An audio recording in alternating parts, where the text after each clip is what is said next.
Today, I wanted to just really hit on something, dealing with pain. I asked my mom one day, I said, Mom, would you buy me a deck of cards? She says, Junior, I don't gamble in my house. Ain't no cards coming in my house. I said, Mom, I don't need them for gambling. I don't want them for gambling. I just need a deck of cards, Mom. My mom, for years, from the time I was 4, 5, 6, 7, 8, 9, 10, I never saw a woman take so much physical abuse than the way I've seen my mother be every freaking day of my life. But I can't help her because I'm not strong enough. I don't have the muscle to get these men off my mother. My mother's a very high yellow woman, and every time they hit her, she would bleed from her eyes. She would walk around for days with sunglasses on in the house. I said, Ma, I need a deck of cards. Last altercation we got in, my stepfather hit my mama so hard in the face. My stepfather hit my mama so hard in the face, I called her. And I looked at him with this rage and this pain in my eyes. Like one day, and I took this deck of cards. I couldn't live in the house, so I had to live in the garage. And after this last altercation we had with this guy, I ran to my garage and I grabbed this deck of cards and I flipped a 7. And I started doing 7 push-ups. I flipped a 6, I did 6. I flipped a 9, I did 9. I flipped a 2, I did 2. I flipped another 9, I did 9. Until I got all the way through the deck. Jack, Queen, King worth 10. Aces, 25s, and Jokers, 50. Until I got sick and tired of what pain felt like in my gut. It didn't even matter to me no more. Because I started shuffling them all over again, and that's when I started doing my sit-ups. Because I wanted to make sure sports wasn't the reason why I started training. It was to make sure a man never put his hands on my mama again. And I told my mama, no pain will ever stop me from taking care of you and my brothers and sisters.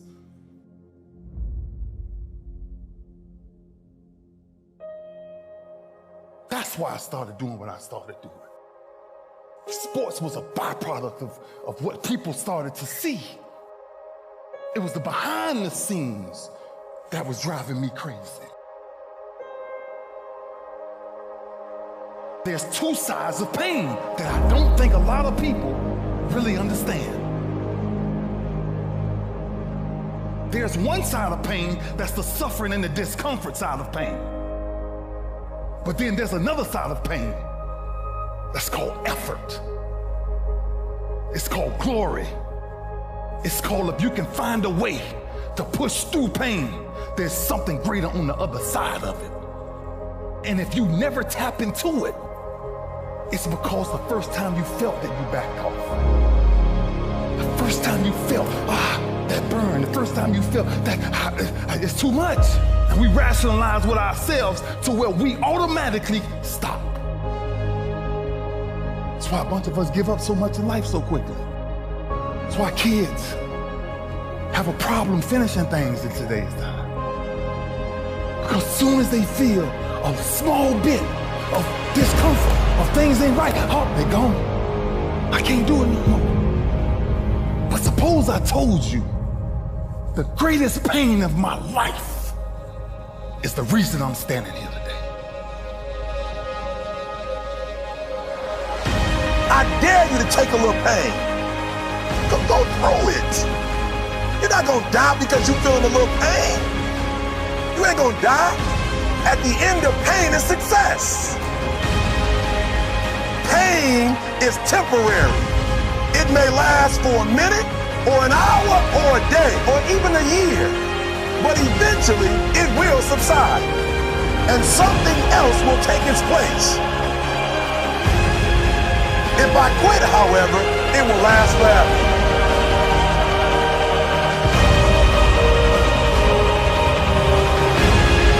On the other side of that pain, on the other side of that pain, on the other side of that pain is your promise. At 10 years old, I picked up these deck of cards. And one day I counted them. And I found out there was 52 of them in the deck of cards. 52. And I turned my greatest pain into, in my business, with the greatest achievement ever is the touchdown Barney Trophy. 52 cards. And ironically, my number ended up being 52. There's not a person on my team in 16 years that has consistently beat me to the ball every play. That ain't got nothing to do with talent. That's just got everything to do with effort. Nothing else. 15 straight years. 12 Pro Bowls later, if you want numbers. I done saw all of it. And the only thing that's kept me around is my effort.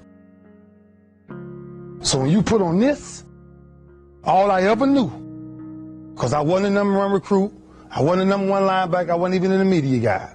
All I ever knew was effort will get me seen on tape. Effort will get me noticed to get to the league. Effort would one day take care of my mom and my kids. Effort, which is between you and you. Nobody else can give you effort. Effort is within inside, man. And I'm still grinding because the next kid is talking about he getting too old. Keep watching me if I am. Nobody ain't got to convince me of what I do. I do what I do because I do what I do, because I'm built from something. And man didn't create it. Every one of you men in here have that opportunity, man. But ask yourself the question personally, how much time you really wasting? For real. Or do you really represent this? I represent it because it's all I had. It's the only brotherhood I ever been formed to. That's why when I see y'all perform on Saturdays, that is my peace. That's why I run to the hotels. I don't need to talk to nobody before my games. I just need to see what I once came from. I sat in these same chairs you guys sat in, man. I sat around the greatest athletes in the world. And then I found myself totally different because everybody was asking the question, who is this kid? I'm just sharing my story to tell y'all, every time you think somebody got it good, man, it ain't always good. Somebody just, some people just make up their mind and they just grind and say the heck with it, man. Because sometimes that's all you can do. How much of our brains are we really gonna use? I use mine to tell somebody today, September 11th, when I step on the field against the Pittsburgh Steelers, if that's what God's will is, there's no other man out there willing to give up what I'm willing to give up. I said that in 1993, when I said I wanted to be the greatest Hurricane, and the only thing that I got in the middle of all of that distance is the only thing that follows work, is results. There's no other blueprint. I ain't got no other secrets to tell y'all today.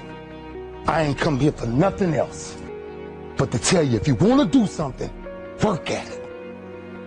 You want a better relationship with God, work at it. You want to understand why pulling your pants up is important, why yes ma'am and no ma'am is important, why being in the meeting with complete silence when somebody walks in, because it's presence and essence that determines respect. That's all we talking about. The power of respect is never to disrespect. That's why I was the first one sitting down in the meeting. I ain't got nothing to say. Y'all do y'all, I'm good. I got to listen. Something out there I need to grab from it. Stepping on the same football field as UM, 1993. And I made a quote. And that some people call controversy, I call it confidence. I said that I might be the greatest player to ever walk up out of the University of Miami. I did not say that because I thought I was better than everybody else. I said that simply because I was willing to put in the work to now be back here 18 years later and tell you the only brotherhood I still have. You've got to say yes to your life. You've got to say yes. Yes to my dreams. Yes to me. Yes, I can make it. Yes, I can. Doesn't matter how many failures I've made. Doesn't matter how many mistakes I've endured. Doesn't matter about my defeats. Doesn't matter about what I've done. It sits on my chest in a shirt form. But the eye of that real hurricane is found in my heart. Is this where it all came from? Same path y'all walk. Same calves y'all going in. Same green tree y'all walking up and down. I had one pair of jeans in college for at least 2 years. At least 2 years. What drives you? Because I feel home. And when you're home, ain't much to say. Our work spoke for itself. That's where our swagger came from. Our swagger came from, we worked as a unit. When I came to the University of Miami, there was one mind, one set, one heartbeat. It was impossible to get to us. Because if you saw us somewhere, you saw 15 or 20 of us. Gotta stop leaving each other. Gotta stop hanging out without each other. The streets ain't chasing the same things you chasing. There's many temptations out there. Just stay focused, man.